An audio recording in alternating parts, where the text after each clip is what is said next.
Happy opening day to all that celebrate. And how many first-round picks do the Patriots want to trade down from number 3? Welcome into your Denver Sports Daily for April 5th. Let's go.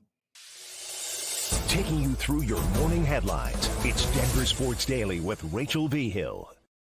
The Patriots would need a lot more than 3 first-round picks in order to trade down in the 2024 NFL Draft. Rumors have swirled that the Vikings would be willing to give a number 11 pick and a number 23 pick in the 2024 Draft, along with a first-rounder in 2025. Tom Curran from NBC Sports said that it would take a lot more than that for the Patriots to be willing to move off that spot. More than 3 first-round picks to move out of number 3? That sounds insane to me, but will some team do it? Probably. Will the Denver Broncos? I think they're eyeing more of that number 4 spot for sure. Now, could Oregon Ducks star Bo Nix be the next quarterback of the Denver Broncos? When asked how cool it would be for the QB, he goes on to say, that would be a blast. He's known a lot for what he and Drew Brees did, talking about Sean Payton. He said that on the RG3 and the Ones podcast. It was quick game, get the ball out, timing stuff that I love to do. That's what we did so great here at Oregon. Nix went on to throw for 4,508 yards and 45 touchdowns and just 3 interceptions while taking on 234 yards and 6 touchdowns on the ground. In 2022, Nix actually rushed for 510 yards and 14 touchdowns, showing he's capable of getting outside the pocket and is willing to put his body on the line, something that Sean Payton had pointed out is a must for his future quarterback when he talked about it in February. Now, what about Spencer Rattler? Bo Nix, I'm all in on Bo Nix, if we're going to be completely honest. Spencer Rattler, I actually do like what he's able to bring. But he was on the Up and Adams show with Kay Adams on Thursday to discuss essentially what the meeting was like with the Denver Broncos. Take a listen. Which team did you have to prepare for the most? Like you said earlier, it's probably Denver, with their QB quiz and what they did for the install. It was a pretty cool thing, but definitely had to study up on that, but did a great job with that. What does a quiz entail? Like questions about like your favorite color, or like questions about like really detailed stuff? Just offensive stuff, just quarterback stuff, really breaking down their offense, formation, stuff like that. He's a maniac, that Sean Payton. A maniac. He knows what he's doing. He knows what he's doing. That's amazing. Oh, that Sean Payton. You never know what you're going to get out of him. However, the Broncos did add a new center on Thursday. Sam Mustipher was added, 42 career starts at center, and as recently as 2022, he was the full-time starting center, working as the anchor for the Chicago Bears offensive line, and that gives him far more experience than what the Broncos have at center right now. Luke Wattenberg and Alex Forsmith said that if those two essentially don't work out, that Mustipher is a solid backup plan, but Denver has also now added experience at center, at guard, and a tackle with Throckmorton and Matt Pert. The Broncos added Pert on March 20th, I believe, and brought in Throckmorton, a former Saint, earlier this week. Doc Throck, how could we forget the nickname, everybody, because he wants to be a surgeon after he's done playing football. And now Sam Mustipher is the older brother of former Broncos practice squad defensive lineman PJ Mustipher, who spent most of the 2023 season on the Broncos practice squad before going to the New Orleans Saints. Active roster in December. Now, per source, the Broncos are holding a top 30 visit with South Carolina corner Marcellus Dial, 6 foot, 190, has a 4.46 Mike Kliss over at 9 News had tweeted about that earlier this morning. Now, we all know the big blockbuster trade essentially that had happened earlier this week. The Bills allowed Stephon Diggs to seek a trade from any team in the NFL besides, you can probably guess it, the Kansas City Chiefs, per Chris Sims. Stephon Diggs also had to pay $100,000 to Texans safety Jimmy Ward for him to give up jersey number 1. I can't imagine just having $100,000 that you can hand over to somebody to say, hey, can I have your jersey, please, and thank you? I'd love it, first of all, that the Bills said, no, you cannot go to the Kansas City Chiefs. And then again, I love that he was like, here, I'll just give you $100K. No big deal, just for me to have that number 1. Now, the Charlotte Hornets are looking for a new head coach, and a familiar name is in the mix for interviews. David Adelman has gotten the okay from the Denver Nuggets to interview for the gig in the Queen City. Adelman, who is in his 7th season working under Michael Malone on the Nuggets staff, is the son of Hall of Famer Rick Adelman, who led the Portland Trailblazers, from 1989 to 1994, then was the head coach of the Golden State Sacramento, Houston, and Minnesota. So Warriors, you got Kings, you got Houston, you got Minnesota, lots of other guys in that mix. And essentially, he ended up having to coach a little bit last night. We're going to talk about the Nuggets, unfortunately losing to the Clippers here in just a second, but he had to step in when Michael Malone got ejected. So comes as no surprise. He's very highly regarded in the NBA, but yes, could he be moving on from the Denver Nuggets? That's a possibility. Now, Reggie Jackson, the Nuggets player, planned to visit UC Health Memorial Hospital North to meet with some patients and providers. And upon arrival, he was surprised by a group of familiar faces, including his high school basketball coach and others for Palmer High School. I think that is so cool to see, the biggest smile on his face. And I love that they all showed up for him.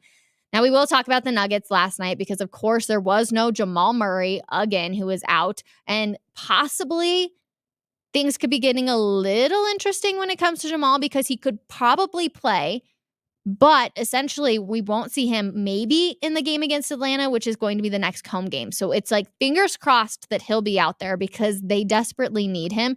And Michael Malone pointed out that they are looking for Murray to find his rhythm again. But we will look to last night's game against the Clippers. A first half collapse. They were up by as many as 17 points, and at halftime it was 53-49. The bench was scoreless in the first half. Yes, you heard me say that right. Completely scoreless. And then Malone got ejected. The refs honestly were terrible last night. And I very, very rarely try to blame anything on the refs. But last night, they were just, I don't know. Aaron Gordon was getting hit in the head, and then they weren't giving any calls. The whistle was hardly ever getting blown. It was extremely frustrating if you were a Denver Nuggets fan.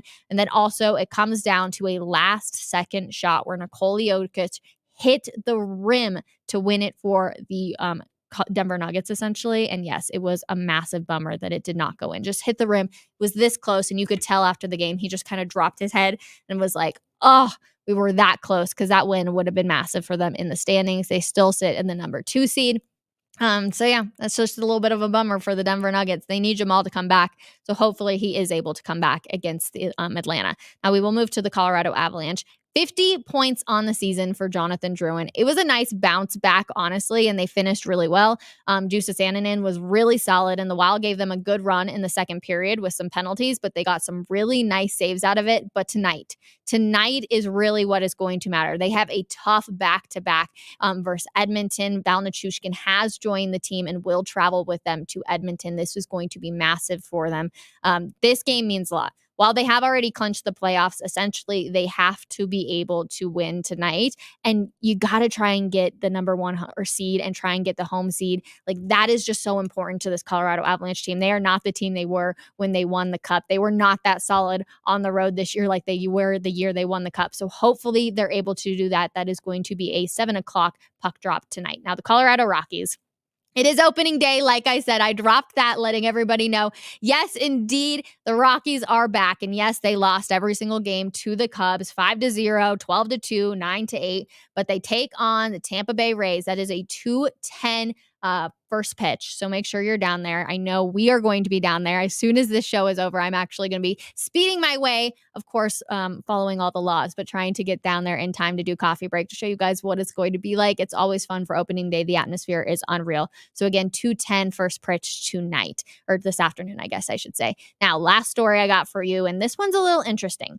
So the fan who snagged Shohei Otani's first ever home run as a Los Angeles Dodger says security personnel pressured her to give up the ball. I put the pressure on here because, of course, there's always two sides to every story, but I actually do totally believe her side. So Amber Roman grabbed the ball, and she and her husband, Alexis Venezuela, were escorted by security personnel from the stands. Roman and Venezuela says the security staff separated them, pressured them, and left them little choice but to hand over for a low ball offer. The Dodgers initially offered 2 caps signed by Otani in exchange for a ball that an auction house representative says would be worth at least $100,000. They ended up receiving 2 signed hats, a signed bat, and a signed ball. That's a huge, huge, huge bummer. It's fair game if you catch any of the balls out there, let's be completely honest. But because it was Otani's first home run ball, it definitely would have been worth a lot more. But I don't even know what I would have done in that situation, if we're being completely honest. All of a sudden you have a bunch of people just sitting there talking to you, being like, no, we'll give you this for it. We'll give you this for it. When you know it's worth so much more. And the fact that they separated him, I don't know. It just feels a little fishy to me, if I'm being completely honest. At least they got a few autographs from Otani. That's cool. But I feel like they should have got a picture at least or something else thrown in there. So a little bit of a bummer. We are going to do really quick comments because, like I said, I'm going to be driving my way down there to Coors Field here in just a little bit. But I am really looking forward to opening day. I know it's going to be beautiful here in the Mile High City. If you're going down to Denver, make sure you head out to El Patio. That's where we're all going to be hanging out after coffee break. We're going to be chilling, sitting down. I know the radio station 104.3 The Fan is going to be broadcasting from there until 6 o'clock. So make sure you got everything and head on down there. Let's see. Is Annunen going to be the starter in the playoffs? No. Georgie will be the starter in the playoffs. Annunen, maybe if Georgie all of a sudden starts to fall off, I don't think that he is a bad backup by any means, but they will roll with Georgie. Georgie will be in net tonight, of course, in Edmonton as well. Hello, Rachel. Happy opening day, the last great day of baseball season. In fact, it is. It's the one day that I pay a lot of attention to the Colorado Rockies. It should be a beautiful day down there in the Mile High City. So yes, hello. Let's see. I just want to do one more. Otani could pay them the $100,000. He's paid much more for other stuff. He could probably have given them that, and hopefully they're able to get some other sort of tickets or something of that nature, possibly a meet and greet with him. It is just a little bit of a bummer. But again, if I was in their position, I don't even know what I would have done. So it's just a bit of one of those, I don't know, bad situations. Let me know in the comments what you would have done if you were watching us over on YouTube. Please make sure you subscribe, like, and comment down below. Like I said, what would you have done if you would have caught the first home run ball and then all of a sudden security was like, yo, come with us right now? I would love to hear all of your responses. As always, I appreciate you guys spending every single weekday with us. 10 a.m. right here for another episode of Denver Sports Daily. 12 p.m. Hopefully, if traffic isn't too bad, you will see my face, Andrew Mason, Jake Shapiro down there at Coors Field for coffee break. So make sure you come hang out with us, giving you the sights and feels of what it's like to be down there. Again, if we get ready for opening day for the Rockies. So appreciate you all. Have a wonderful weekend, and we will see you on Monday, 10 a.m. Bye, everybody.